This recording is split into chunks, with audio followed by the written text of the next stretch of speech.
आऊज़ुबिल्लाहि मिनश्शैतानिर्रजीम बिस्मिल्लाहिर्रहमानिर्रहीम। बारान रहमत आज न्यूज़ की सहरी ट्रांसमिशन में मैं हूँ आपका मेज़बान सैयद शहरियार आसिम। मेरे साथ मौजूद हैं मानूर खालिद। अस्सलाम वालेकुम। वालेकुम अस्सलाम। कैसी हैं मानूर? ठीक हैं आप? अल्लाह का शुक्र है, आप बताएं। बिल्कुल ठीक ठाक। आज हम 12वीं सहरी की निशिस्त में मौजूद हैं और हमारा आज का मौजू है खुदा की दी गई बेशुमार नेमतें जिसका हम जितना शुक्र अदा करें कम है।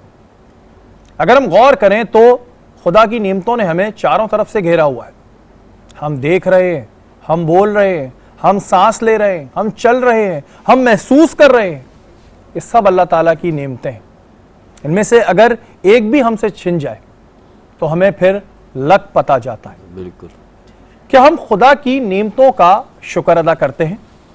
ऐसे बहुत से लोग हैं जो अक्सर हमें नाशुक्री करते नजर आते हैं। इनके लिए क्या हुक्म है, या आज की निशिस्त में हम जानेंगे। अपने मेहमानों से आपका तारुफ कराऊं। मेरे साथ मौजूद हैं डॉक्टर फरत, इंचार्ज हैं government Covid vaccination centre east के। अस्सलाम वालेकुम। कैसे हैं आप? ठीक है, बिल्कुल ठीक ठाक। हमारी दूसरी मेहमान ईशा खान, एक्ट्रेसेस है। अस्सलाम वालेकुम। वालेकुम सलाम। कैसी हैं ईशा? अल्लाह का शुक्र, आप बताएं। मैं बिल्कुल ठीक ठाक। रोजाना की तरह हमारी रहनुमाई फरमाने के लिए हमारे साथ मौजूद हैं मुफ्ती मोहसिन। अस्सलाम वालेकुम मोहसिन भाई। वालेकुम अस्सलाम वरहमतुल्लाहि वबरकातुहू। अपनी निशिस्त को आगे बढ़ाते हैं और नातखानी के फ़राइज़ अंजाम देने के लिए आज जो हमारे साथ मौजूद हैं, पहले भी हमारी निशिस्तों में आई हैं, बहुत खूबसूरत आवाज़ है इनकी। हमारे साथ मौजूद हैं तराजिया नासिर। इनसे दरख्वास्त करूँगा कि नाते शरीफ अपने मेहमानों की जानिब। और अगर आज की हम स्टैटिक्स देखें तो जो कोरोना के केसेस हैं, जो पॉजिटिव केसेस हैं, वो मुल्क भर में 5,908 रिपोर्ट हुए हैं। डॉक्टर फरत, इस वक्त क्या सिचुएशन है आपके वैक्सीनेशन सेंटर में भी, और किस तरह देख रहे हैं इस थर्ड वेव को आप? I be very honest with you, हमारी जो थर्ड वेव है वो फर्स्ट सेकंड वेव से बहुत ज़्यादा सीरियस वेव है, क्योंकि इसमें जो स्ट्रेंथ्स आई हैं कोविड की जो lot different in previous months, बहुत डिफरेंट है। वायरस का जो रिस्पॉन्स है वो डिफरेंट आ रहा है। In the severity of cases last 3 weeks में हमारे जो ICUs हैं वो सर्ज आउट कर गए हैं। मतलब प्राइवेट सेंटर्स की अगर मैं बात करूँ तो प्रीवियसली जिस ICU में 3 से 4 पेशेंट्स थे, अब वो वहाँ सेचुरेशन की तरफ जा रहे हैं। इट्स अ मैक्सिमम सेचुरेशन की तरफ। तो अगर हमने SOPs को सही एग्जीक्यूट ना किया तो सिचुएशन इससे ज़्यादा बहुत ख़राब हो सकती है। अच्छा, जैसे पहले ये था कि आपको बुखार हो या नज़ला ज़ुकाम हो रहा है तो आप डॉक्टर के पास जाएं। अभी जो थर्ड वेव है इसके सिम्टम्स क्या हैं? थर्ड वेव के सिम्टम्स बहुत एटिपिकल सिम्टम्स हैं। टिपिकल सिम्टम्स का मतलब होता है कि आपको फ्लू हो, फीवर हो, बॉडी एक हो, ये सब टिपिकल सिम्टम्स के साथ हैं। एटिपिकल सिम्टम्स आर लाइक आप साइलेंट कैरियर हो सकते हैं, कुछ भी नहीं है, आप एक नॉर्मल रूटीन लाइफ गुजार रहे हैं, आपने अपना PCR करवाया, PCR पॉजिटिव आ गया, एंड यू नो कि you are the silent carrier. अब उसकी जो एग्रेसिवनेस है वो किसी भी टाइम एक हाइपर या एक बहुत शदीद किस्म का रिस्पॉन्स दे सकती है, which can lead to you admission in the ICUs। तो आपके कहने का मकसद ये है कि अब हमें पता ही नहीं लगेगा हमें कोरोना हो चुका है? एग्जैक्टली, मतलब ऐसा हो सकता है। ओके, लेकिन सिम्टम्स जो अमूमन वो हैं वो अभी भी पहले वाले ही हैं? आ रहे हैं, लेकिन बहुत कम आ रहे हैं, एक बहुत कम रेट पे आ रहे हैं। जैसे प्रीवियसली हमारे पास फर्स्ट वेव में कोविड हो रहा था, टिपिकल प्रेजेंटेशन थी, फ्लू था, बॉडी एक था, फीवर था, रिपोर्ट हो रहे थे, PCR करवा रहे, दे वर पॉजिटिव। सेकेंड वेव में ऐसा हुआ कि हमारे दूसरे बहुत सारे सिम्टम्स आ गए जो कि फर्स्ट वेव में नहीं हो रहे। जैसे जॉइंट्स पेन हो रहा था, बॉडी पेन हो रहा था, वो अमूमन फर्स्ट वेव से अगर हम कंपेयर करें तो सेकेंड वेव में बहुत ज़्यादा बढ़ गया था, फर्स्ट वेव में नहीं था। थर्ड वेव में हमारे पास जो पेशेंट प्रेजेंटेशन है it's lot different, it's complete atypical presentation. कुछ भी नहीं है, PCR करवाया, ब्रेकडाउन हुआ, PCR में पॉजिटिव आ गया, 3-4 दिन के बाद patient late to the ICUs। इसी तरह की सिचुएशन है। अच्छा, आप लोग वैक्सीनेशन कर रहे हैं, इस वक्त कितना रुझान है लोगों का वैक्सीनेशन की तरफ? कितने लोग आप रोज़ाना उनको वैक्सीनेशन कर रहे हैं? वैक्सीनेशन में जिस तरह से हमें वैक्सीनेशन करनी चाहिए, हमारी पॉपुलेशन का रिस्पॉन्स होना चाहिए, टू बी ऑनेस्ट वैसा नहीं है। हम समवेयर अराउंड डिस्ट्रिक्ट ईस्ट में we have cross somewhere around 20,000 का मार्क, लेकिन अगर देखा जाए ईस्ट के स्केल को तो वो बहुत कम है। अच्छा, कम होने की वजह ये नहीं है कि हमारी जो रिस्पॉन्स है फ्रॉम आवर पॉपुलेशन वो बहुत कम है। इस वजह से आई वुड रिक्वेस्ट कि हमारी जो रिलीजियस फैकल्टी है, हमारी फ्रेटर्निटी जो है रिलीजियस लोगों की, अगर वो लोगों को कंपेल करें for the vaccination, that would be lot better. अच्छा डॉक्टर साहब, इसमें वैक्सीनेशन को लेके बहुत सारी बातें हो रही हैं कि वैक्सीनेशन जो है वो फर्स्ट डोज तो ठीक है, लेकिन जब सेकंड डोज लगाते हैं तो आपके हार्ट पे असर पड़ता है, और जो अबव 60 हैं उनके लिए डेंजर है। ज़ाहिर है हम तो सुनते हैं, वी आर नॉट डॉक्टर्स। आप बताएं कि इसकी क्या इशू है, कोई ऐसा? I'll be very honest with you. जब पाकिस्तान में वैक्सीन आया था, I got vaccinated in the first week. First week में मुझे वैक्सीनेशन हो गई. वैक्सीनेशन के बाद फर्स्ट डोज के बाद कुछ नहीं हुआ. After 21 days I got vaccinated for my second shot. मेरा सेकंड शॉट भी हो गया. मुझे कोई सिम्टम्स नहीं आए. मेरे सारे जितने कलीग्स हैं, दोस्त हैं, but you are a young person. मैं बात कर रहा हूँ कि जो ओल्ड एज वाले लोग हैं उनको प्रॉब्लम आ रही है. मैं उसी पे आ रहा हूँ. तो उसके बाद जब सेकंड फेज में हमने 60+ एंड थर्ड फेज में 50+ के लिए स्टार्ट किया, तो अभी तक मेरे पास वैक्सीनेशन के बाद एक फेज़ होता है AEFI, adverse effects following immunization. District east में एक भी AEFI रिपोर्ट नहीं हुआ. Great. एक ही चीज़ रिपोर्ट हो रही है जो कि वैक्सीनेशन के बाद एक माइल्ड सा फीवर होता है, जो कि अगर आप एक छोटे बच्चे को भी वैक्सीनेट करवाओ तो फीवर आना एक नॉर्मल सी फिजियोलॉजिक बात है कि आपकी इम्यूनिटी उस चीज़ को काउंटर कर रही है and your body is developing immunity against the Covid. वो एक बहुत नॉर्मल सी बात है. लेकिन एक जो एग्रेसिवनेस जैसे अमेरिका में हो रहा है, यूरोप में हो रहा है, हम जहाँ पे जो वैक्सीनेशन कर रहे हैं, it's Sinopharm, it's a Chinese vaccine, वो बहुत ही ज़्यादा सेफ है. बिल्कुल जी. इस वजह से सवाल पूछना ज़रूरी था कि लोग बड़ा कंफ्यूज हैं. हमसे भी पूछते हैं, भाई हम डॉक्टर तो है नहीं, हमसे पूछते हैं, हम भी कोई सुनी सुनाई बात ना करें. इस वजह से आज डॉक्टर फरहत को बुलाने का मकसद था. अभी मजीद बातें होंगी. यहाँ वक्त एक ब्रेक का, ब्रेक के बाद हाजिर होता हूं.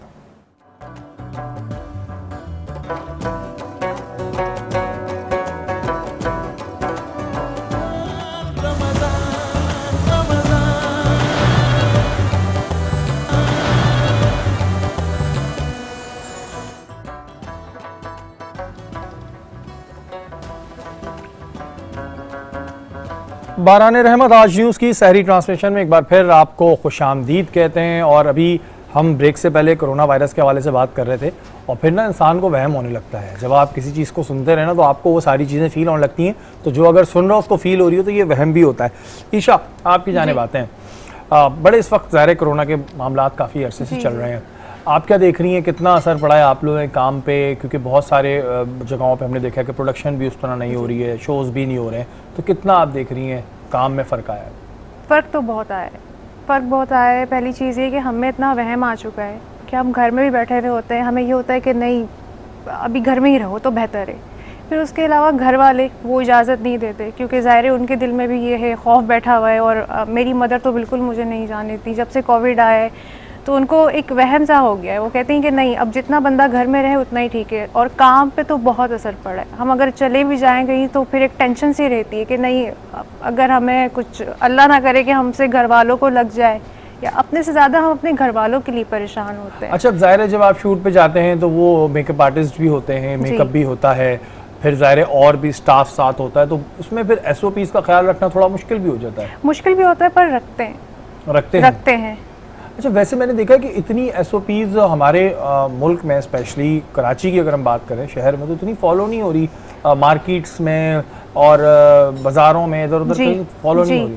काफ़ी लोग इसको सीरियस नहीं ले रहे हैं क्योंकि उनको अभी भी लगता है कि नहीं कुछ भी नहीं है. काफ़ी लोगों को मैंने देखा है मार्केट्स में जाओ, अगर वो ऐसे ही घूम रहे होते हैं, कोई भी SOPs उन्होंने फॉलो नहीं किए हुए होते हैं, वो कहते हैं कुछ भी नहीं है, हम तो ऐसे ही घूम रहे हैं, कोई करोना नहीं है. लेकिन काफ़ी लेने वालों ने सीरियस भी लिया हुआ है. जैसे कि हम लोग हैं, हम तो सुन के भी हमें खौफ आने लगता है, डर लगता है कि नहीं एहतियात करो, इलाज से बेहतर है एहतियात. एहतियात बिल्कुल जी बहुत ज़रूरी होती है. और डॉक्टर फरहत से हम ये पूछ रहे थे कि वैक्सीन के हवाले से कि बहुत सी क़यास आराइयाँ हैं.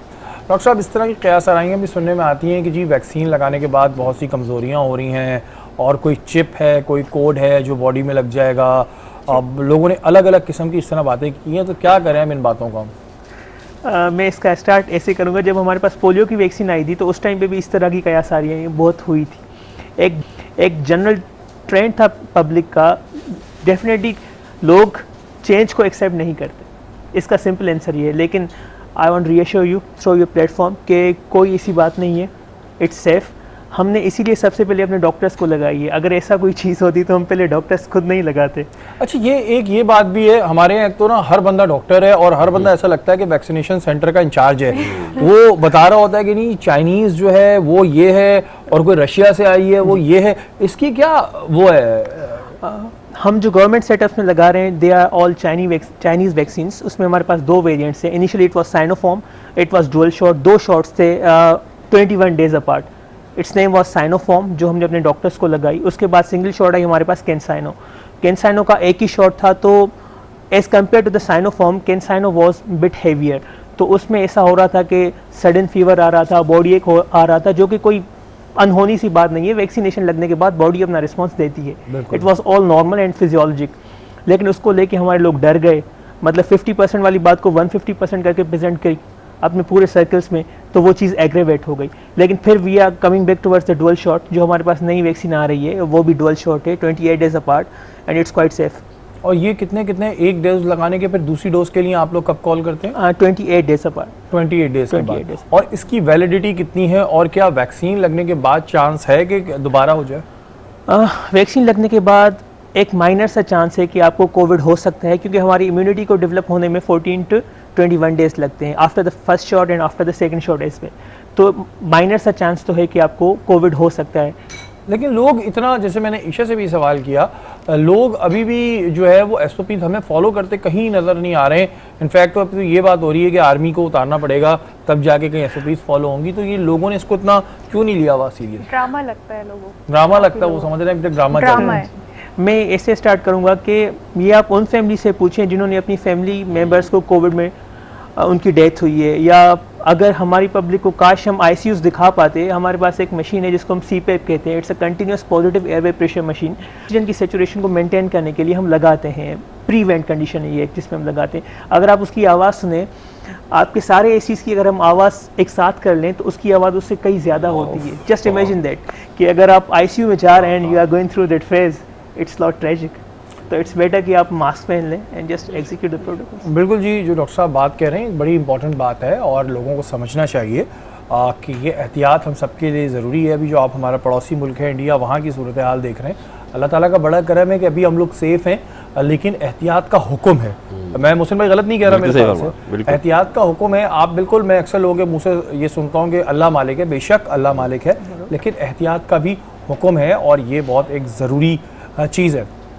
ईशा, मुझे ये बताएं कि बहुत सी हमारे फील्ड में ऐसे लोग हैं जो डेली उनको अगर काम मिलता है तो ज़ाहिर डेली वेजेस हम कह दें, फ्रीलांस एक्टर्स बहुत हैं, तो इस वक्त उनकी सिचुएशन आप क्या देख रही हैं कि कितना वो लॉस में गए हैं? क्योंकि ज़ाहिर है अब उस तरह शूट्स नहीं हो रही हैं जिस तरह पहले होती थी। बहुत से इवेंट ऑर्गेनाइजर्स होते थे, अब इवेंट्स नहीं हो रहे, बहुत से शोज होते थे वो नहीं हो रहे, तो उनको आप इस वक्त कहाँ देख रही हैं? आपकी तो होती रहती होगी मुलाकात। मैंने काफ़ी लोगों को ये कहते सुना है कि मतलब हम तो बस अब घर में बैठ गए, जब से कोविड आया है हमारा तो काम ही ख़त्म हो गया है, अब तो कहीं के रहे नहीं है। और काफ़ी ज़्यादा फ़र्क पड़ा है। जहाँ हम डेली निकलते थे, मैं खुद भी अगर अपनी बात करूँ तो मैंने समझ लें वीक पे मैं एक बार अगर कहीं जा रही हूँ तो बहुत है मेरे लिए, क्योंकि हालात ऐसे चल रहे हैं, सिचुएशन ऐसी कि इजाज़त नहीं मिलती। और जाहिर है चले आपका फाइनेंशियल इशू वाला नहीं होगा, लेकिन बहुत से ऐसे हैं जिनके पूरे ब्रेड एंड बटर उससे चल रहे हैं। उनकी मजबूरी, उन्हें तो हर हाल में करना है। बंदा कब तक घर में बैठेगा? लेकिन जब सिचुएशन ये है कि कुछ हो ही नहीं रहा, क्योंकि आई डोंट थिंक सो कि अब वो शोज हो रहे हैं या इवेंट्स हो रहे हैं या हो रहे हैं, आई डोंट नो, उस तरह से नहीं हो रहे। हम ये कह सकते हैं कि जो बात पहले थी वो अब नहीं रही है। जब से कोविड आया हालात बहुत बदल गए, चेंज हो गए पूरी तरह।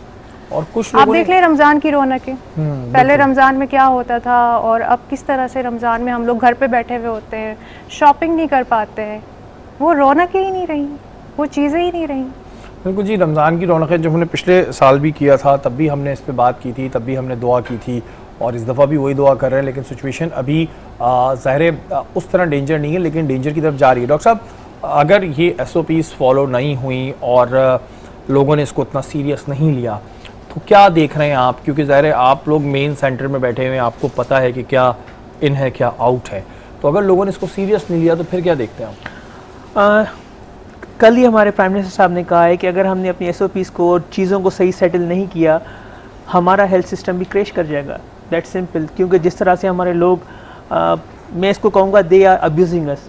इन शॉर्ट हम सब एक दूसरे को अब्यूज़ करें, इन अ सेंस कि अगर मैं मास्क नहीं पहन रहा, मेरे साथ वाला जो बंदा है, I could be a silent carrier, मैं उसकी फैमिली हो सकती है, ही कुड अपने पूरे घर में वो वाहिद अर्नर हो सकता है, हम उसके पूरी फैमिली को क्रैश कर सकते हैं। We are all like suicide bombers in short. ये बात जो है ना, ये बात देखें, बहुत से लोगों को मैं ये भी सुनते हुए सुनता हूँ कि भाई हमें कुछ नहीं होता और हमारा इम्यूनिटी है। ठीक है जी, आपका है, बट आप कैरियर्स हो सकते हैं। कैरियर्स का मकसद मैं आपको समझा दूँ, डॉक्टर साहब भी इसकी तारीफ करेंगे कि मैंने सही समझा है, आसान अल्फाज में समझा रहा हूँ। भाई आपको कुछ नहीं हो रहा, लेकिन आपके बच्चे को, आपकी बीवी को, आपकी बहन को, आपके पड़ोसी को आपसे लग जाएगा। आप तो ठीक रहेंगे, दूसरे का काम खराब कर जाएंगे। डॉक्टर साहब ऐसा ही है? एग्जैक्टली ऐसा ही। ये आसान अल्फाजों में आप लोगों को समझा के थक गए, लेकिन आप लोग समझ नहीं रहे। मुफ्ती साहब, खुदा की नेमतों पे बात हो रही है और सेहत एक बहुत बड़ी नेमत है अल्लाह ताला की तरफ से। आप ये कहना चाहेंगे, क्योंकि कुछ मजहबी हलकों में भी इस तरह की बातें क़यास आराइयाँ आपने भी सुनी होंगी, जो ये बात हो रही है कि वैक्सीनेशन लगवाने से ये हो जाता है वो हो जाता है, इस तरह की बातें आपके सामने आई? औज़ुबिल्लाहि मिनश्शैतानिर बिस्मिल्लाहिर्रहमानिर्रहीम क़ाल अल्लाहु तआला फ़िल क़ुरआनिल मजीद व अम्मा बिनिअमति रब्बिका फ़हद्दिस। जब तुम्हें अल्लाह ताला की नेमत मिले तो उसका चर्चा करो। सूरह दुहा के अंदर अल्लाह ताला ने वाज़ेह तौर पर इरशाद फरमाया, और आपने जो बयान फरमाई ना कि सेहत या ज़िंदगी ये इतनी बड़ी नेमत है कि जिसका हम लाख क्या करोड़ सजदा करके भी उसका हक़ अदा नहीं कर सकते। बेशक। और कहा कि ये कोरोना के बारे में जैसे डॉक्टर साहब फरमा रहे थे कि आज लोग एहतियात नहीं करते, लोग बरतते नहीं हैं, और फिर हमें उन लोगों को देखना चाहिए जिनके साथ मामला है। इसकी सिंपल से एक सादा मिसाल आप इस तरह समझ लीजिए, आग लगी हुई है, बच्चा हो, बूढ़ा हो, जवान हो, कोई भी आग को हाथ नहीं लगाता, उसे मालूम है कि आग जलाती है, हक्कुल यकीन है। सांप जैसा भी हो, सांप का काम है डसना, जहर हो या ना हो, हर कोई डरता है यार सांप को हाथ लगाया तो क्या होगा, काट लेगा, काट लेगा। और ना भी काटा, अगर काटा जहर ना भी हो तो बोले यार मैं तो मर जाऊंगा। बहुत से तो ऐसे भी फितरत है कि अगर चूटी ने काट लिया और आपने कहा सांप ने काटा है, वो इस खौफ से मर जाएंगे। सोच बिल्कुल। वजह क्या है? हक्कुल यकीन। जब तक इंसान को यकीन ना होना कि यार ये मेरे लिए ज़र है, ये मेरे लिए नुकसान है, इंसान सोचता कुछ नहीं हो रहा, सब कुछ ठीक है।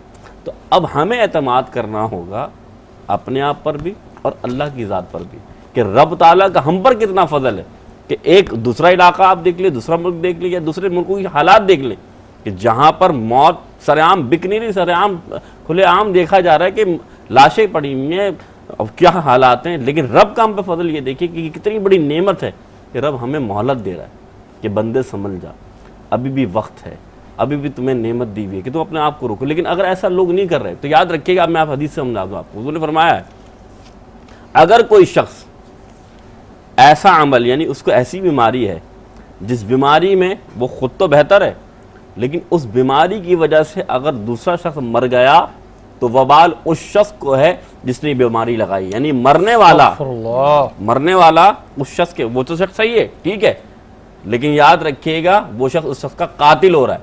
किस शख्स का कातिल हो रहा है?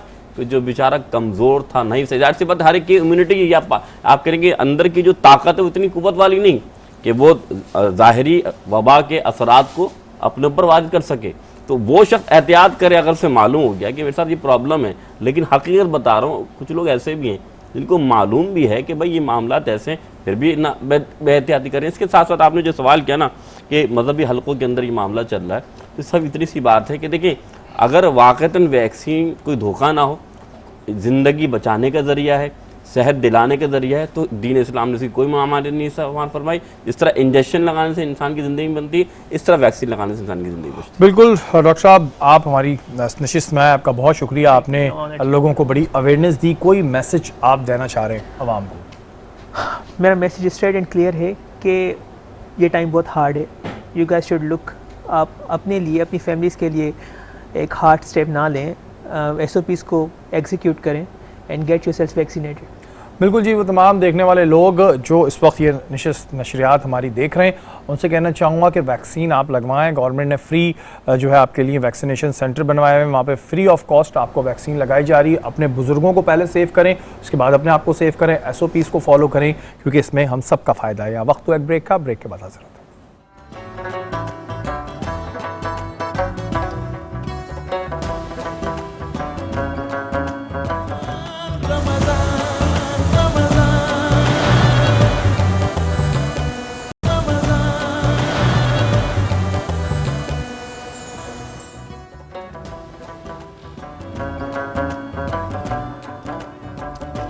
बाराने रहमत आज न्यूज़ की सहरी ट्रांसमिशन में एक बार फिर आपको खुशामदीद कहते हैं। और मानूर, आज आपने क्या तैयार किया ये ज़रा बताएं जी, बड़ा ज़बरदस्त लग रहा है। आज मैंने बारबेक्यू चिकन रैप्स बनाए हैं और इसके साथ मैंने क्रीमी टोमेटो चटनी रखी है। क्रीमी टोमेटो चटनी, अच्छा ये तो हमें वो लग रहे हैं कि जब बचपन में स्कूल जा रहे होते थे तो अम्मी एक चीज़ में डाल के पराठा ऐसे कर देती थी, आपने इसका नाम इतना स्टाइलिश रख दिया।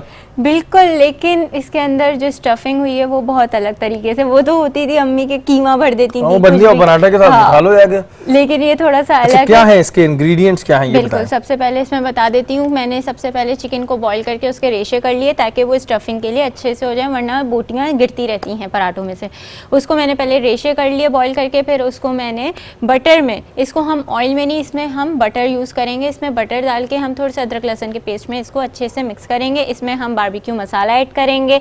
थोड़ा सा इसके अंदर हम चेक करेंगे कि अगर थोड़ा सा मतलब लिक्विड नहीं हो रहा है तो आप थोड़ा सा इसमें पहले दूध डाल देंगे, उसमें अच्छे से इसकी भुनाई करेंगे। फिर इसमें आप हस्बे जायका नमक भी यूज़ कर सकते हैं और कुटी लाल मिर्चें भी यूज़ कर सकते हैं। उसके बाद अच्छे से इसकी भुनाई जब कर ली है आपने, तो फिर इसमें आपने थोड़ी सी कसूरी मेथी डालनी है, मतलब 1 चुटकी के बराबर। और उसके बाद इसमें आपने भुना हुआ ज़ीरा डालना है और भुना हुआ धनिया डालना है। तो इस तरीके से ये होगा कि इसमें एक अरोमा भी बन जाएगा और एक अच्छे से इसकी भुनाई हो जाएगी। फिर उसके बाद जब इसकी अच्छे से भुनाई होगी तो उसमें हमने दूध और ऐड करना है ताकि बारबेक्यू का टेक्सचर थोड़ा अच्छा और पेस्टी सा आए। क्या बात है जी। और उसका नाम क्या है? इसका नाम है chicken barbecue wraps. Chicken barbecue wraps. बिल्कुल। और अगर हमारी जबान में बोला है तो पराठे में रोल डाला हुआ है। अच्छा, ड्रिंक क्या बना रही हैं आप? आज ड्रिंक जो बना रही हूँ वो मैं बना रही हूँ पाइनएप्पल लिम्का। लिम्का, ज़बरदस्त। और इसमें क्या इंग्रेडिएंट्स आप डाल रही हैं? जी, इसके अंदर जो मैंने पाइनएप्पल यूज़ किया है, पाइनएप्पल मैंने टैंग का यूज़ किया, टैंग फ्लेवर का। इसमें हमने उसके बाद थोड़ा सा काला नमक, थोड़ा सा लीमू का रस, थोड़ा सा नमक डाल के और चीनी फिर से मैं कहूँगी हस्बे जायका यूज़ करके इसको हमने पहले ब्लेंड कर लिया है। ये आप देख सकते हैं ग्लास में, ये मैंने इस तरीके से इसकी थोड़े से यानी रस बनाकर इसका मेन बेस बना दिया। अब इसमें मैं 7 अप ऐड करूँगी। यानी कि हम इस चीज़ से बेफिक्र रहेंगे, वो जो एक लिम्के वाले की आवाज़ आती है धड़, वो नहीं आएगी? नहीं, वो नहीं आएगी, क्योंकि वो एक बड़ी साउंड जो होती है, तो मैंने कहा शायद लिम्का बना रही तो वो आवाज़ आएगी। इसके अलावा यहाँ पे हील्स के आप देख रहे हैं कि गिफ्ट हैम्पर्स मौजूद हैं। मरहबा के बड़े ज़बरदस्त मशरूबात होते हैं, वो यहाँ पे मौजूद है। हमारा आज का मौजू है खुदा की नेमतें, और ये बात हकीकत है कि तुम अपने रब की किन किन नेमतों का शुक्र अदा करोगे। हमारे सेट पे हमारे एक और मेहमान इस वक्त मौजूद हैं, हमारे साथ मौजूद हैं doctor Faisal, Islamabad diagnostic centre के ऑपरेशन मैनेजर हैं। अस्सलाम वालेकुम फैसल भाई। वालेकुम अस्सलाम। कैसे हैं फैसल भाई? ठीक है आप खैरियत से हैं? फैसल भाई, ब्रेक से पहले भी बड़ी ख़तरनाक बातें हो रही थी कोरोना के हवाले से, और मैंने कहा था सुनो तो फिर एक वहम सा होने लगता है कि यार हो तो नहीं कि अल्लाह ना करे। इस वक्त क्या फैसल भाई सिचुएशन देख रहे हैं आप? लोगों ने अभी भी उस तरह सीरियस नहीं लिया हुआ। इंडिया का हाल हमारे सामने है, क्या देख रहे हैं आप? देखिए, इसमें ऐसा नहीं है कि ये फर्स्ट वेव तो है नहीं, थर्ड वेव। अब लोग फर्स्ट और सेकंड वेव से गुजर चुके हैं, और जिनके ऊपर ये क़यामत टूटी है, जिनके घरों में डेथ्स हुई हैं इस कोरोना की वजह से, इसका इलाज अभी तक कोई डेफिनेट इलाज नहीं है। तो लेकिन उस तरह से अवाम उस पर रिस्पॉन्स नहीं दे रही। अवाम इसको अभी तक जो है सीरियसली नहीं ले रही कि इससे क्या क्या हो सकता है, क्या नुकसानात हो सकते हैं, किस तरह जाने जा सकती हैं, कीमती जाने जा सकती हैं। अभी तक लोग उस तरह सीरियस नहीं है जैसा होना चाहिए। हालांकि यही हाल इंडिया में था, लोग जिस तरह हम सीरियस नहीं है ऐसे वो भी सीरियस नहीं थे, वो भी SOPs फॉलो नहीं करते थे। तो आज इस मुकाम पे वो पहुंच गया है। तो खुद अल्लाह ना करे कि हमारे यहाँ ये थर्ड वेव इस तरह से आए जैसे इस वक्त इंडिया में है। और ये हकीकत है, इसमें किस्म का कोई झूठ, किसी किस्म की कोई मिलावट या किसी किस्म की कोई पॉलिटिक्स या कुछ नहीं है। ये हकीकत है जो इंडिया में गुजर रही है। अच्छा फैसल भाई, आपने जब हम ब्रेक से पहले मैं थोड़ी बात कर रहा था तो आपने पहले जब ये फर्स्ट वेव आई थी तब इनकी पूरी सारी चीज़ें भी देखी थी। पेशेंट्स की क्या सिचुएशन होती है? क्या अगर हमारे लोगों को वो हाल दिखा दें तब उनको यकीन आएगा, या उनके अंदर इस चीज़ की एक जो है सीरियसनेस जागेगी? मैं तो ये कहूँगा कि वो लोग खुशकिस्मत हैं जिन्होंने उनको मरते हुए नहीं देखा। जिन्होंने मरते हुए देखा है, या जैसे हमने देखा है मरते हुए, तो हमें उस वक्त खुदा बहुत नज़दीक नज़र आया, हमें खुदा याद आया, हमें खौफ खुदा हुआ, हमें तौबा करने की आपने उस वक्त सोची। आपकी आँखों के सामने इस तरह लोगों की जानें जा रही हैं, इस तरह के इंसान सांस नहीं ले पा रहा, ठीक है।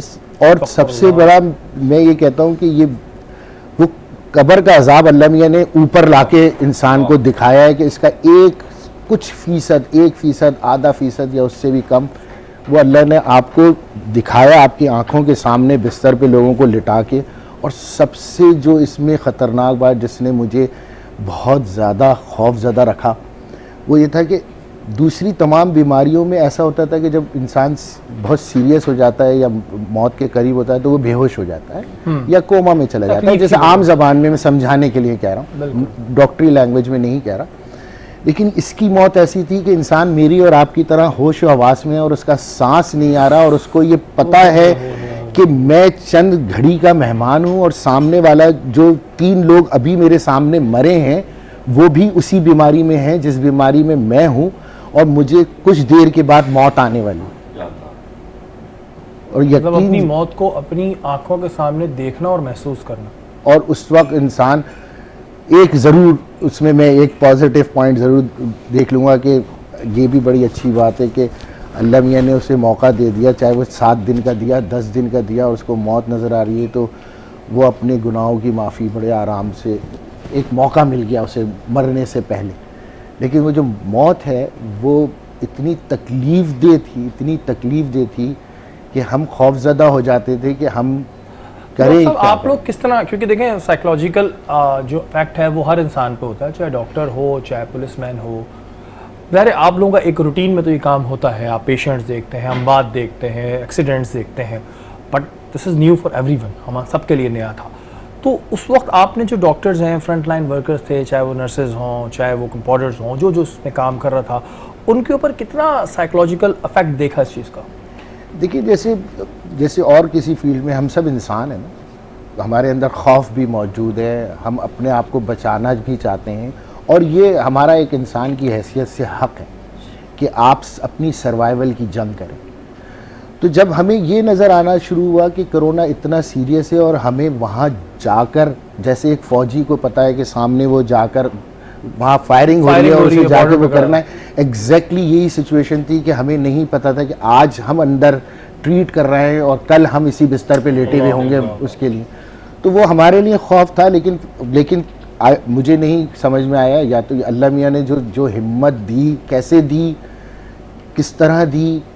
ऐसा नहीं है कि मेरे सामने 150-200 मौतें नहीं हुई, सब कुछ हुआ, लेकिन बस खुदा ने किसी तरह हिम्मत दी, हमें बचा के भी रखा। अच्छा, अभी जो वैक्सीनेशन आई हैं उसमें एक तो गवर्नमेंट सेक्टर कर रहा है, कुछ प्राइवेट लोग भी कर रहे हैं। थोड़ा सा हमें प्राइवेट का बताएं कि तरीक़ेकार क्या है, किस तरह हो रही है? देखिए प्राइवेट में इस तरह है कि सबसे पहले जो हमारे मुल्क की जो अथॉरिटी है उसका नाम है ड्रैप, जो किसी भी दवा को, किसी भी किस्म की मेडिसिन को पाकिस्तान में बनने से, पाकिस्तान में इंपोर्ट करने से या एक्सपोर्ट करने उसकी इजाज़त, परमिशन की ज़रूरत होती है। वो एक अमल से गुज़रती है, उस प्रोसेस से गुज़रती है। प्रोसेस लेंदी होता है नॉर्मल डेज़ में, लेकिन जैसे कि कोरोना में दुनिया भर ने आपको इमरजेंसी डिक्लेरेशन के साथ कहा है कि जी हाँ आप इस्तेमाल कर सकते हैं, तो इसी तरह ड्रैप ने वो तमाम अपनी चीज़ों को पूरा किया और उसके बाद हमारे लिए चंद वैक्सीन, जो कि दुनिया में 8 से 10 किस्म की वैक्सीन मौजूद थी, उनमें से जो सबसे बेस्ट वैक्सीन थी और इजी अवेलेबिलिटी भी बहुत इम्पॉर्टेंट फैक्टर होता है, वो उसके तहत उन्होंने हमारे लिए वैक्सीन्स को चूज़ किया। और फिर गवर्नमेंट ने बहुत अच्छे तरीके से, जैसे चाइना से उनकी government, inter government relationships develop हुए, उसके थ्रू उन्होंने वैक्सीन इंपोर्ट की। और दूसरा जो सिस्टम हमारे यहाँ जो निम्स ने सिस्टम बनाया, वो भी बहुत अच्छा सिस्टम रहा, बहुत कामयाब रहा, प्रॉपरली रजिस्ट्रेशन हुई। मेरी इंफॉर्मेशन में तो कोई करप्शन नहीं हुई, अल्लाह का शुक्र है इसमें। इस चीज़ में बहुत अच्छे तरीके से रजिस्टर्ड करके प्रॉपर जगह पे, और सबसे जो मुझे खुशी हुई, ख़ुद भी मैंने जाके सिंध गवर्नमेंट हॉस्पिटल में लगवाई अपनी वैक्सीन, तो हमारा इंफ्रास्ट्रक्चर मौजूद था। गुड। और हमने इतने अच्छे तरीके से इस चीज़ को हैंडल किया। मेरे उस वक्त मुझे ये एहसास हुआ कि हम नॉर्मल डेज़ में भी अपने इस इंफ्रास्ट्रक्चर को इसी अच्छाई और इसी एफिशिएंट मेथड से क्यों नहीं इस्तेमाल कर पा रहे हैं। अच्छा डॉक्टर साहब, हमारे यहाँ अभी इससे पहले एक डॉक्टर साहब आए हुए थे, उनसे ही मेरी बात हुई, आपसे भी मैं बात दोहराऊंगा कि हमारे यहाँ लोग अभी तक इसी शशोपंज में हैं कि वैक्सीन में कुछ है और वो हमारे दिल पे असर डाल देगी। जो अबव 60 हैं उनको हार्ट अटैक आ रहा है, कोई कह रहा है इसमें चिप डाली है, ये किसी और मुल्क की साजिश है। इस तरह की चीज़ें सोशल मीडिया पे आप भी देख रहे होंगे। लोगों को किस तरह अवेयरनेस दें? बात आज हो रही है खुदा की नेमत की, तो क्या ये वैक्सीन खुदा की नेमत है? देखिए, मौलाना साहब इस बात को बहुत अच्छी तरह से बता सकेंगे कि अल्लाह के जो इतने नाम हैं जो मैंने पढ़ा है या सुना, उसमें से रहमत कितने नामों में डिक्लेयर हो रही है। अजाब तो गुस्सा या उसमें अल्लाह मियाँ की नाराज़गी तो मेरा ख्याल है 1 या 2 ही नामों से जाहिर होती है, उसका गुस्सा या उसका जलाल। तो जो 10 माहों 20 माहों से ज़्यादा आपसे मोहब्बत करता हो, 70 माहों से ज़्यादा मोहब्बत करता हो, वो आपको एक अजाब में मुब्तला तो कर रहा है, लेकिन वो अपनी तरफ लाने के लिए फिर उसकी मोहब्बत भी तो बीच में आ जाती है ना। मोहब्बत भी आ जाती है जिसका उसने वादा किया हुआ है, जो उसकी खुसूसियात में से एक है।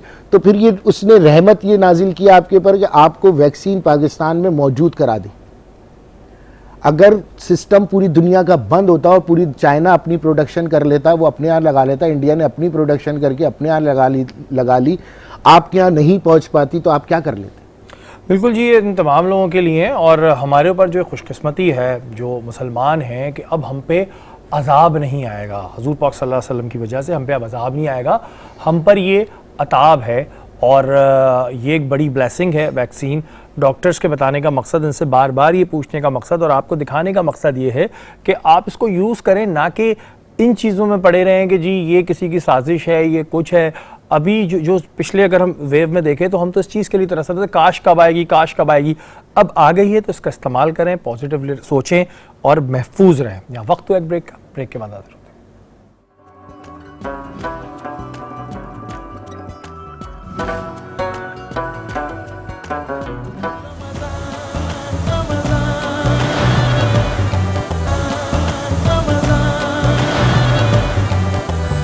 आप देख रहे हैं कि जी हमारा सहरी का दस्तरखान इस वक्त लगा हुआ है और हमारे मेहमानों ने सहरी कर ली है थोड़ी बहुत, लेकिन पूछते हैं कि जो मानून ने डिश बनाई थी उन्हें कैसे लगी। जी ईशा, कैसी लगी आपको? बहुत मज़े की। बहुत मज़े की लगी? बहुत मज़े। पक्की बात है? पक्की बात। डॉक्टर साहब आपको कैसी लगी इन्होंने डिश बनाई? बहुत जायकेदार जायकेदार थी। लेकिन डॉक्टर साहब आप हंस क्यों रहे हैं, मुझे बताएं। कोई ऐसी बात तो नहीं कि इसमें मिर्चें ज़्यादा थी, कम थी, जो आपने थोड़ी सी स्माइल दी? मेरा नहीं ख्याल है कि इसमें कोई कमी थी। कोई कमी थी? पास किया आपने इनको? जी बिल्कुल 100%। अच्छा, ये जो हमारा सेगमेंट होता है इसमें हम थोड़ा लाइटर मोड भी रखते हैं और जो हमारे मेहमान होते हैं हम उनसे पूछते हैं कि उनका बचपन कैसा रहा।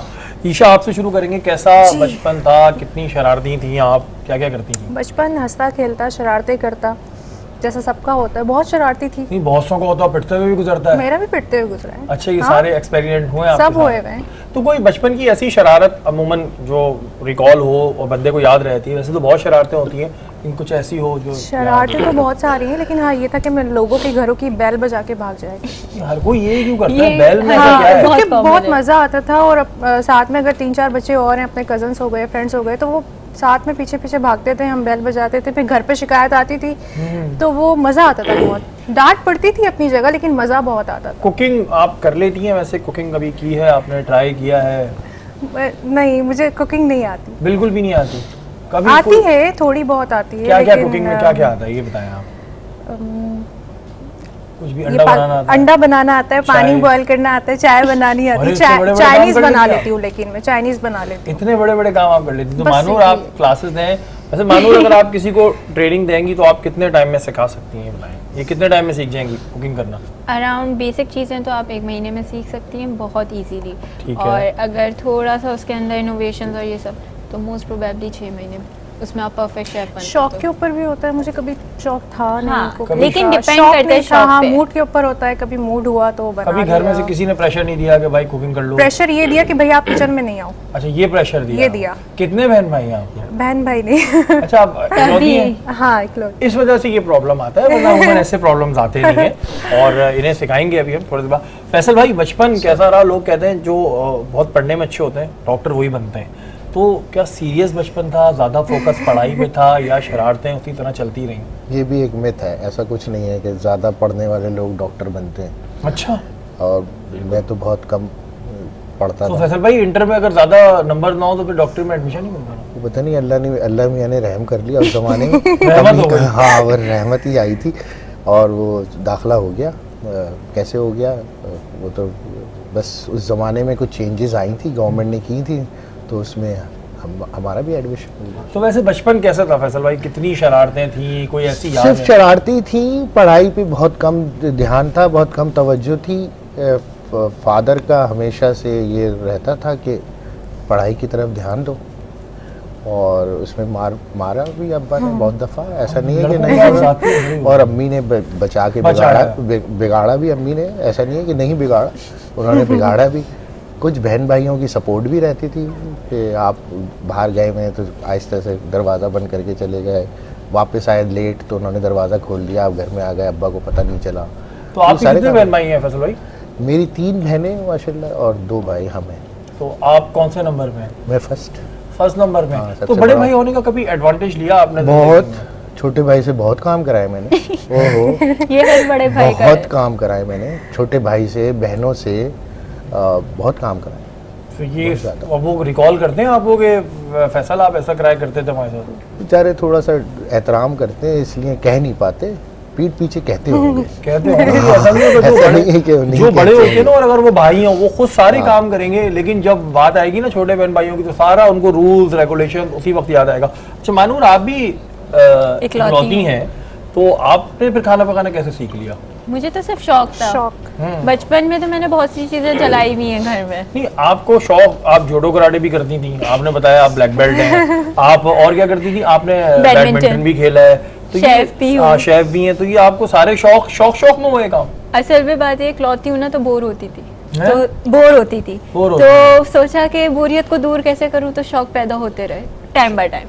मौसम भाई, आप वैसे अपने बहन भाइयों में किस नंबर पे हैं?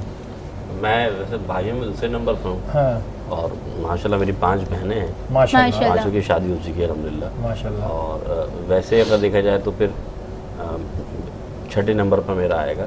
लेकिन सारी बहन भाई चाहे बड़े हो या छोटे हो, एक मेरा अदब करना अलग बात है, लेकिन वो मेरा बहुत अदब करते हैं।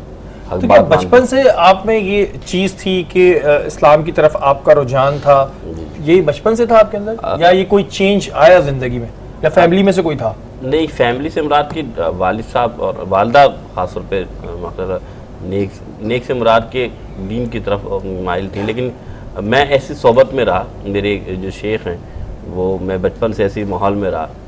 ख़ासतौर पे एक था कि अल्लाह ताला की सारी अल्लाह की रहमत है। और मैं शुरुआत में जब मैंने कुरान पढ़ना सीखा, जहाँ मैं जाता था, तो एक तहकीक ये थी कि बंदा इस दुनिया में आया क्यों है, तो वो शुरू की जो मामला थे उसी तरह तो अल्लाह ताला ने मैं अपनी राह में लगा के रखा। छोटी सी उम्र से आप मतलब सीरियस थे? आपसे तो हम ये बात कर ही सकते हैं, आपने क्या शरारत की? ना आपने बैल बजाई होगी? ना बैल नहीं बजाई, कुछ नहीं? नहीं ऐसा नहीं। यहाँ ये है बस, बैल नहीं बजाई, बैल नहीं, छोटी मोटी को शरारत आप बता रहे थे, रुक गए आप? बस एक मरतबा छोटी बहन के बाल जला दिए थे। छोटी शरारत नहीं है, ये बहुत छोटी शरारत थी। तो वो हुआ ये था कि हम 2 भाई हैं छोटे, तो वो बहन ने कहा भाई पता ही लगा कि आँख जला के, क्या बाल को भी आँख लगता है कि कैसा लगता है, तो हमने दूर से लगे तो बाल ने फौरन आँख पकड़ ली, तो फिर बड़ी मुश्किल से उसको कपड़ा वपड़ा डाल के हमने बुझाया। भाई एक शरारत सब पे भारी, तो यही हुआ था। तो ये भाई कोई अपने टीवी देख के ये ना समझे, बिल्कुल ना करे, आपसे बिल्कुल ना खेलें, दूर रहें।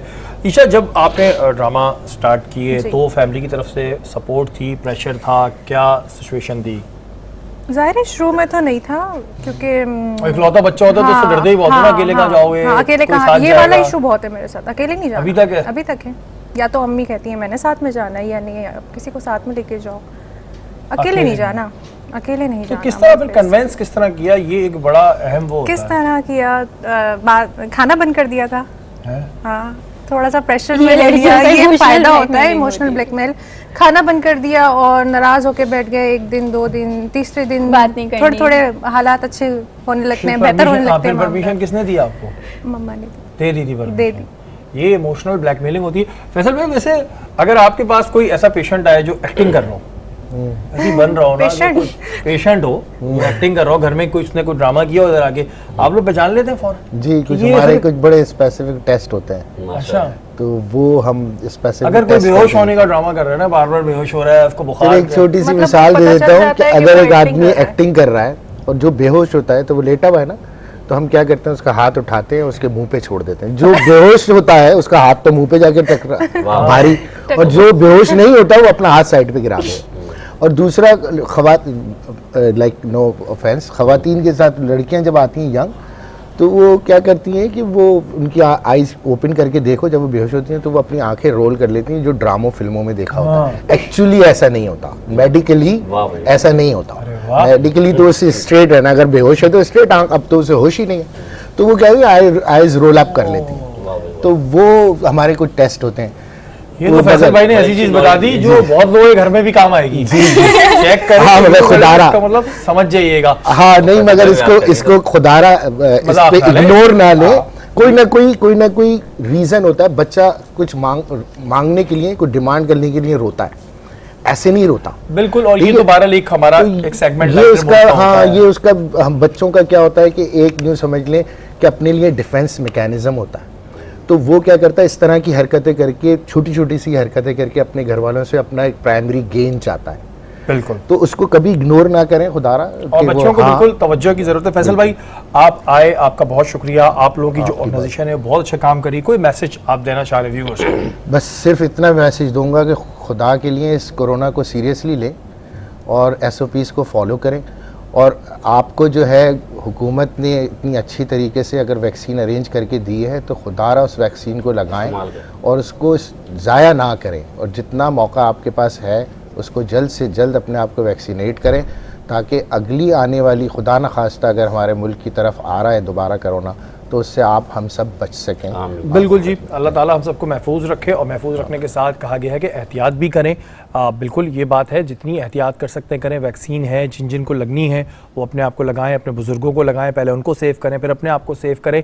इन तमाम चीज़ों के लिए ही इस नशिस्त को लगाया गया था। सिर्फ डॉक्टर्स को बुलाया गया, उनकी ज़बानी आपको सुनाया गया कि किसी की क़यास आराइयों में ना आए, जो डॉक्टर्स कह रहे हैं उस पर अमल करेगा। वक्त तो एक ब्रेक का, ब्रेक के बाद हाजिर होते हैं।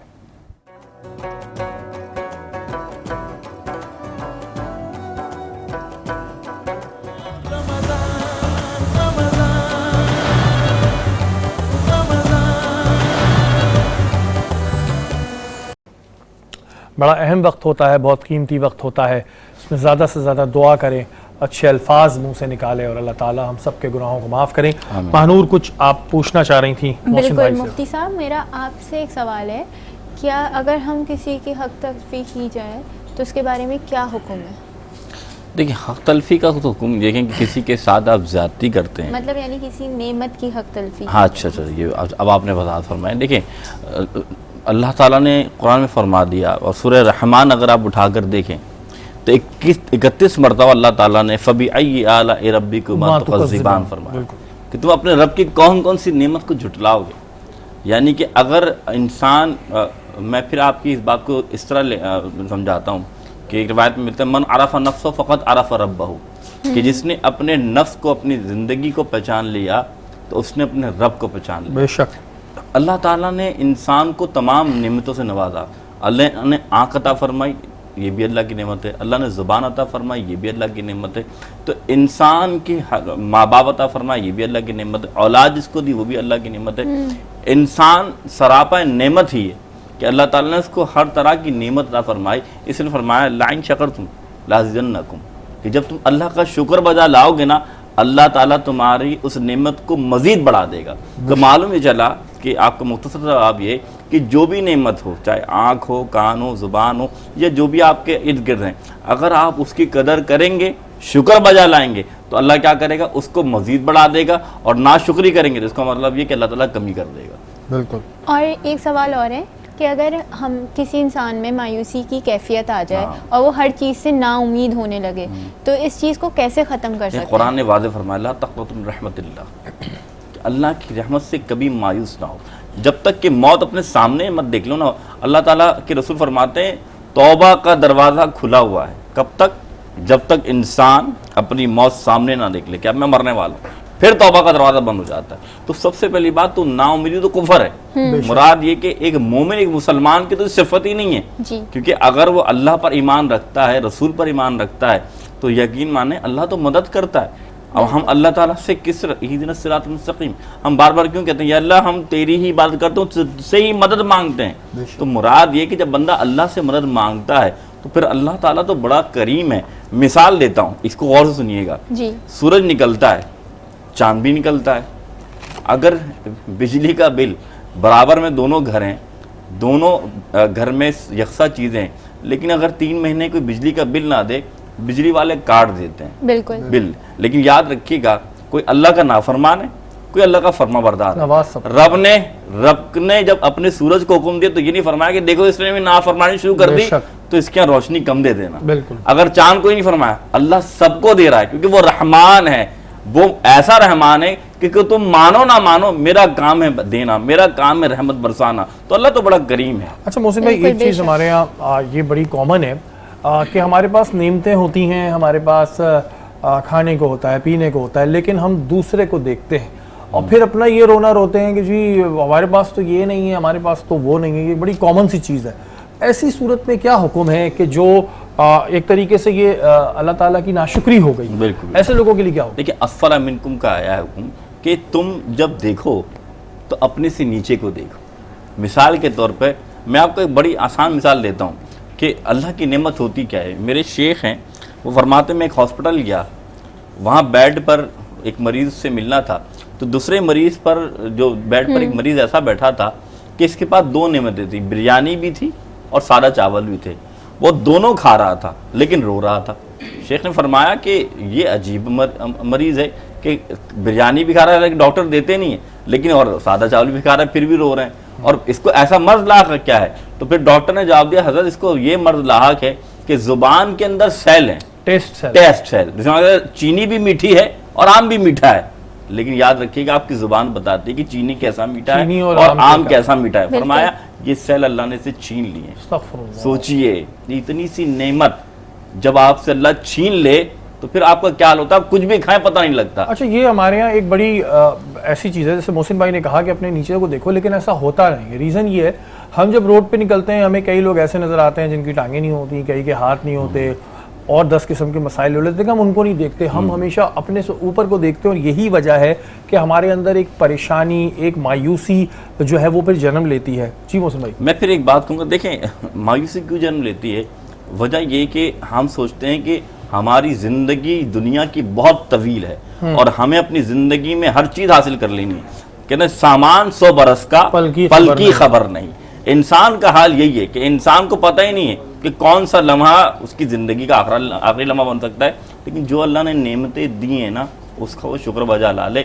इस सबसे बड़ी अल्लाह ताला की नाशुक्री है कि इंसान अल्लाह की दी हुई नेमत को जो है ना वो फिर उसकी कदर ना करे। मिसाल के तौर पर ये आँख है ना, इस आँख के ये जो आप ये बार बार ये जो पलक झपकाते हैं, ये जो पपोटे हैं, और नास एक बहुत बड़ा अमीर गुजरा है, उसका हाल ये था कि अल्लाह ने इसकी ये नेमत छीन ली थी।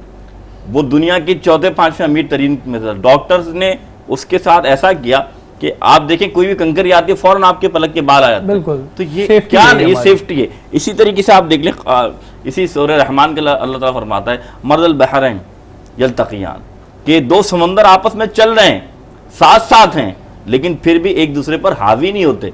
तो ये अल्लाह का करम। इसका आप इस मिसाल इस तरह देख लीजिए, अंडा है, अंडे के अंदर जो जर्दी निकलती है, जर्दी अलग होती है और उसकी सफ़ेदी अलग होती है। आप जितना भी हिला लें लेकिन उस सफ़ेदी को जर्दी के साथ मिक्स नहीं कर सकते, क्योंकि अल्लाह ताला ने उसको ये ताकत रखी है कि वो मिक्स नहीं होता। और ये बात भाई ये हकीकत है कि जब किसी इंसान के साथ कोई वाक़या हो जाता है, हमारा जो एक नाखून है ये भी हमारी बहुत बड़ी नेमत है कि अगर किसी इंसान का नाखून निकल जाए तो वो सारी चीजें भूल के ना उसको होता है नाखून वापस आ जाए। इसको गाड़ी की फिक्र नहीं होती, उसको बंगले की फिक्र नहीं होती। अभी मैं फिर आपको बता रहा हूँ, आज लोग ऑक्सीजन सांस खरीद रहे हैं। खुदा की कसम, सांस कितनी बड़ी नेमत है कि जिस रब ने दिया है उसको तुम्हें। मैं फिर एक वेन अगर आपकी दब जाए ना, लाखों रुपए देते हैं डॉक्टर को कि वो वेन सही कर दे। जिस रब ने ये वेन बनाई है उसको क्या दे रहा है? अच्छा, सारी बात जब इंसान अल्लाह ताला का शुक्र अदा करता है, चाहे हर चीज़ में करे, खाना खाने के बाद करे, चल रहा हो तो शुक्र अदा करे, मेरी 2 टांगे हैं, देख रहा है तो शुक्र अदा करे, तो क्या अल्लाह ताला उस पर खुश होते हैं? बिल्कुल खुश होता है। फस्कुरूनी अस्कुरुकुम वश्कुरूनी वला तकफुरून, तुम मेरा जिक्र करो मैं तुम्हारा जिक्र करूँगा। सोचें अगर किसी कंपनी में काम करते हैं, हज़ारों मालिक यानी हज़ारों नौकर हैं, मालिक एक नौकर का तस्करा करता है, वो सीना चौड़ा होकर कहता है मालिक ने तस्करा किया है, वो रब तमाम कायनात का मालिक है। बेशक। जब बंदा अल्लाह का शुक्र बजा लाता है ना, कुरान कह रहा है तुम मेरा जिक्र करो मैं तुम्हारा जिक्र करूंगा, और जो तुम्हारा जिक्र करूंगा कैसे करूं, जब तुम मेरा शुक्र बजा लाओगे ना तो फिर मैं तो बताऊंगा कि ये बंदा ऐसा है कि जब खा रहा है तब भी मेरा शुक्र अदा कर रहा है। अल्लाह चाहे तो हमें उनमें डाल दे जिनके पास पहनने के कपड़े नहीं है। फिर मिसाल देता हूँ, आज का हाल क्या है। हज़रत बहलुल दाना एक बहुत बड़े अल्लाह की वली गुजरे, मजलूब थे। आज हमें समझना चाहिए जो सूरत हाल है। वो बाजार में खड़े थे, बादशाह वक्त गुजरा, रो रहे थे। फरमाया बादशाह से कि बादशाह ने कहा बहलुल रोते क्यों, तुम्हें कुछ चीज़ चाहिए तो बताओ। फरमाया हजरत मुझे चीज़ नहीं चाहिए, मैं तो बंदों की अल्लाह से सुलह करा रहा हूँ बाजार में खड़े होकर। तो फरमाया तो मामला क्या है। फरमाया अल्लाह तो मान रहा है, बंदे नहीं मान रहे। अल्लाह मान रहा है कि आज आ जाए, आज तौबा कर लें, आज वक्त है माफी मांग लें, लेकिन बंदे नहीं मांग रहे। कुछ दिन बाद बहलुल का फिर सामना हुआ, कब्रिस्तान में खड़े थे, फिर बहलुल रो रहे थे। कहा बहलुल बाजार पे भी रो रहे थे और यहाँ मज़ार पे भी रो रहे हो, यहाँ ये कब्रिस्तान पे भी रो रहे हो, वजह क्या है। फरमाया आज भी यही काम कर रहा हूँ, बंदों के अल्लाह से सुलह करा रहा हूँ। पर आज क्या मामला है, आज बंदे मान रहे हैं अल्लाह नहीं मान रहे। सारी बात तो मोहसिन भाई, हमारे पास जो हमारे रिश्ते हैं वो भी एक बड़ी नेमत होती है। बिल्कुल बिल्कुल। माँ बाप हों, बहन भाई हों, औलाद हो, नाना नानी, दादा दादी। लेकिन अब थोड़ा इस तरह होने लगा है कि या तो नफसा नफसी का दौर है कि हम बड़ा बिजी होते हैं, टाइम नहीं दे पाते, और जब वो हमारी जिंदगियों से चले जाते हैं, या कोई भी रिश्ता हो, तब हमें उसकी फिक्र होती है, इस चीज़ का एहसास होता है कि यार ये तो बहुत बड़ी नेमत थी। बिल्कुल। और जब हमारी ज़िंदगी में होते हैं तो हमने फॉर ग्रांटेड लिया वो। बिल्कुल ऐसे ही इसको इस तरह ले लीजिए ना। देखें, मैं फिर आपसे कहूँगा, अगर आप देखा जाए, आप उम्रा करने जाओ, हज करने जाओ, ठीक है, बड़ा सवाब है मेरे भाई, लेकिन एहराम भी बांधना पड़ेगा, टिकट भी लेना पड़ेगा, सफ़ा मरवा के चक्कर लगाने पड़ेंगे, काबे का तवाफ़ करना पड़ेगा, फिर उम्रे का, और आपकी नीयत भी देखी जाएगी। अल्लाह ने इतना प्यारा नुस्खा दे दिया, एक तरफ बाप को बिठा लो, एक तरफ माँ को बिठा लो। मेरे आका फरमाते प्यार भरी निगाह से देख तो सही, तू देखेगा ना अल्लाह मकबूल हर उम्रे का सवाब दे देगा। सुभान अल्लाह। तो माँ बाप हो, औलाद हो, हर चीज़ नेमत है। हमारे भाई यहाँ पर रशीद साहब हैं जो मुझे लेकर आते हैं, वो बता रहे थे कि हमारी एक यानी कि एक हैं जानने वाली, औलाद नेमत है, लेकिन अगर औलाद पागल निकला है तो सोचे कितनी बड़ी नेमत। लेकिन उस नेमत को जिंदगी भर संभालना है। फरमाया उस बच्चे का हाल ये, वो बड़ा हो गया है लेकिन आज भी माँ अजियत में है कि उसके और कोई हाथ नहीं लगाता, क्योंकि गलाजत माँ को साफ करनी है, बाप को ख्याल रखना है। तो बात ये तो अपनी अल्लाह ने जो तुम्हें नेमत है, उसकी कदर करो। अगर सेहतमंद औलाद दी है, कदर करो। उनसे पूछो जिनकी पागल औलाद है, और जिनकी पागल औलाद नहीं, इनके पास औलाद नहीं, उनसे पूछो तो उनके पास तो औलाद ही नहीं है। बिल्कुल जी, आप किसी भी चीज़ को उठा के देख लें, मैं देखता हूँ कि लोगों के घर में बच्चे होते हैं, वो कहते हैं कोई बात नहीं, लेकिन वो भी लोग देखता हूँ मेरे इर्द गिर्द हैं कि जिनके पास अगर औलाद नहीं है तो बड़ा रो रहे होते हैं। ईशा, आपसे मैं ये सवाल करूँगा कि रीज़न्स क्या हैं, लोगों ने नेमतों का शुक्र अदा करना छोड़ दिया है। हम सब, मैं अपनी बात भी करूँगा कि हम सब अपने से ऊपर को देखते हैं और फिर शायद हमारे अंदर एक जेलसी फैक्टर आता है। रीजंस क्या समझती हैं आप इसका, शुक्र नहीं अदा करते? शुक्र अदा नहीं करती क्योंकि इंसान आजकल के दौर में बहुत मसरूफ़ हो गया है अपने आप में, अपनी ज़रूरियात में, अपने आप को फोकस करके। हम अपने से ऊपर को तो देखते हैं लेकिन हम अपने से नीचे को कभी देखते नहीं। अगर हम उन्हें देखना शुरू करेंगे तो हमें समझ में आएगा कि अल्लाह ने हमें वो नेमतें दी हैं जिनसे कई लोग महरूम हैं। अच्छा, रिश्तेदार भी हमारे एक नेमत होती है, लेकिन हम अब ये चीज़ आ गई है कि ठीक है, जो हमारे क्लोज के लोग हैं और वो भी अगर बहुत वेल ऑफ हैं तो हम उनको इज्जत देंगे, अदरवाइज नहीं देंगे। ये इसकी ये नफसा नफसी क्यों है, ये हमारे अंदर क्यों उस तरह की? मेरे ख्याल में इंसान के दिल में मोहब्बतें कम हो गई, स्टेटस को ज़्यादा तरजीह दी जाती है। किसी के पास अगर अच्छा घर है, अच्छा गाड़ी है, बंगला है, तो उसकी लोग ज़्यादा इज्जत करेंगे, भले वो आपका बहुत करीबी रिश्तेदार हो। लेकिन एहसास जो है ना वो ख़त्म हो गया है, वो दिलों में से मर गया है। आप लोगों की हैसियत देखते हैं, फिर उसको उसके मुताबिक इज्जत देते हैं। ये चीज़ एक बड़ी ऐसी चीज़ है कि जिस पे बड़ा अफसोस भी होता है, लेकिन अफसोस की बात ये एक हकीकत बन चुकी है। जी मोहसिन भाई, मैं सिर्फ एक आखिरी बात आकर आपकी इजाज़त में करना चाहूँगा। बात इतनी सी है, जिसको कदर नहीं होती ना, तो फिर एक वक्त आता, अल्लाह फरमाता है मैं तुम्हें नेमत देता हूँ। मिसाल के तौर पे बुजुर्ग फरमाते हैं, अल्लाह जब नेमत देता है ना, और जब बंदा कदर नहीं करता, अल्लाह वो नेमत छीन लेता है। तो उस नेमत के छीनने से डरो कि आज तुम्हारी सांसें बरकरार हैं, आज तुम्हारे माँ बाप बरकरार। एक मिसाल है, तो छोटी सी बात होती है, एक बादशाह था, उसको एक बीमारी लाक हो गया, ऐसी बीमारी, बड़ी सल्तनत थी, उसका यूरिन पास नहीं हो रहा था। उफ, उफ, उफ। बड़े तबीबों को दिखाया, बड़े हुक्मा को दिखाया, यूरिन पास ही नहीं हो रहा। एक अल्लाह के वली आए, उन्होंने कहा ये मामला हल हो जाएगा, लेकिन एक तुम्हें मुआयदा करना होगा पहले उजरत के बारे में। फरमाया क्या? फरमाया कि तुम्हें अपनी आधी हुकूमत मुझे देनी होगी। फरमाया भाई तुम दे दो, मेरी ये इज्जत है, मुझे पास करो। फरमाया लिख लो। लिख लिया। अल्हम्दुलिल्लाह अल्लाह वाले ने दुआ की, जब वो मामला ऐसा हुआ कि यूरिन पास हो गया, लेकिन इत्मीनान नहीं आया। फिर आए, कहता अभी इत्मीनान नहीं हुआ। फरमाया अभी आधी हुकूमत रहेगी, वो भी मुझे दे दो। फरमाया ये भी ले लो। फिर क्या? फिर दुआ कि अल्लाह ताला ने इत्मीनान से जो मामला था यूरिन पास हो गया। तो फिर आप फरमाया ठीक है, अब आप बादशाह हैं, मैं आपकी रैयत में हूँ, अब बादशाह की सलाह उस कुर्सी पे बैठे। वो कुर्सी के पास गए, उनका ये और ठोकर मारी। फरमाया तू तो 2 कतरे यूरिन के मुताबिक है, तेरी हुकूमत क्या करना, तो अपने पास रख। बात यही है कि इंसान को जब नेमत मिलती है ना, तब उसकी कदर नहीं होती, जब छिन जाती है तब पता लगता है नेमत होती क्या है। बिल्कुल, ये चीज़ जो इस वक्त मोहसिन भाई ने की है, एक छोटी सी बात है कि इंसानी जिस्म में 206 हड्डियाँ होती हैं। बिल्कुल। आप में से कितने लोग हैं, मैं अपनी बात भी करूँगा, आप में से कितने लोग हैं जिसने रब का ये शुक्र अदा किया कि हमारी 206 हड्डियाँ बरकरार हैं? बेशक, सुभान अल्लाह। हम लोग बहुत नाशुक्र इस तरह हो गए कि हम हमेशा उस चीज़ की तलाश में रहते हैं कि जो हमसे दूर है, लेकिन जो हमारे पास है हम उसको बड़ा इग्नोर करते हैं और समझते हैं कि ये जो हमारा जिस्म ही है, अभी तो हम सिर्फ जिस्म की बात करें, ये तो हमें मिलना ही था, इसमें कोई बड़ी बात नहीं, ये तो हमें मिलना था। ऐसा नहीं है। ये एक नेमत है जो आपको अल्लाह ताला ने दी हुई है और आप इसका सही इस्तेमाल करें। लेकिन लोग फिर भी पता नहीं किस दुनिया में जी रहे हैं। मोहसिन भाई, क्या नेमत अगर मिले तो उसका चर्चा करना चाहिए? कुरान ने फरमाया वअम्मा बिनिअमति रब्बिका फहद्दिस, जब तुम्हें अल्लाह की नेमत मिले उसका चर्चा करो। मैंने से नेमत से क्या मुराद है कि उसका शुक्र बजा लाओ, अल्लाह के सामने सजदा रेज हो जाओ। क्यों हो जाओ? क्योंकि अल्लाह ताला ने वो नेमत तुम्हें दी। आँख दी है, लेकिन आँख का नूर रब चाहे तो छीन सकता था, तुमसे नहीं छीना। जुबान दी है, लेकिन उस जुबान का तुम सही इस्तेमाल करो, ये भी अल्लाह का शुक्र है। यानी कि फिर आप देखिए, एक हदीस आपको सुनाता हूँ। हुजूर फरमाते हैं जब एक बंदा एक दिनार से कपड़ा खरीदता है और वो पहनता है, पहनते वक्त ये कहता है अल्लाह तेरा शुक्र है, अभी उसके कपड़े घुटनों तक नहीं जाते, अल्लाह उसकी मग़फ़िरत फरमा देता। सोचे, बंदा शुक्र तो बाजा है मेरे रब का, और रब बड़ा करीम है। बंदा रब का होके देखे, रब नवाजने में देर नहीं करता।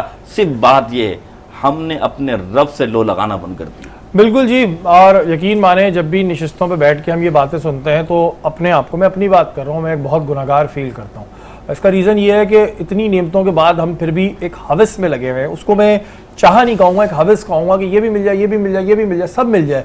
और वो वाली बात के सामान 100 बरस का, हमें अपने पल की खबर नहीं होती। आप लोग यकीन माने कि जिसके पास एक उंगली भी नहीं है ना, उससे उस नेमत का पूछें। जैसे मोहसिन भाई ने कहा कि लोग अपनी पूरी जायदाद देते हैं। जो लोग डिप्रेशन के मरीज होते हैं, जिनको डिप्रेशन के दौरे पड़ते हैं, अब यकीन माने वो मुतमईन नहीं रहते। रीज़न ये होता है उनसे कोई मांगेगा, बोलेंगे सब ले लो, हमें सुकून दे दो। तो जो अगर सुकून से सो रहा है, ये भी एक बहुत बड़ी नेमत है। आप मेहमानों का बहुत बहुत शुक्रिया कि आप हमारी निशिस्त में आए, और आपका भी शुक्रिया। अल्लाह ताला बहुत सारी खुशियाँ दे। और जाते जाते मानूर आपकी वालदा के लिए भी स्पेशल मैं दुआ कराऊंगा कि अल्लाह ताला उनको सेहत याब करे। उनकी तबीयत थोड़ी ख़राब है, अल्लाह ताला उनको ज़िंदगी दे, सेहत दे। इस वक्त हमारी नशरियात का वक्त ख़त्म हो गया। मुझे और मानूर को इजाज़त दीजिए। कल इंशाअल्लाह ताला दोबारा मुलाकात होगी। तब तक के लिए पाकिस्तान जिंदाबाद।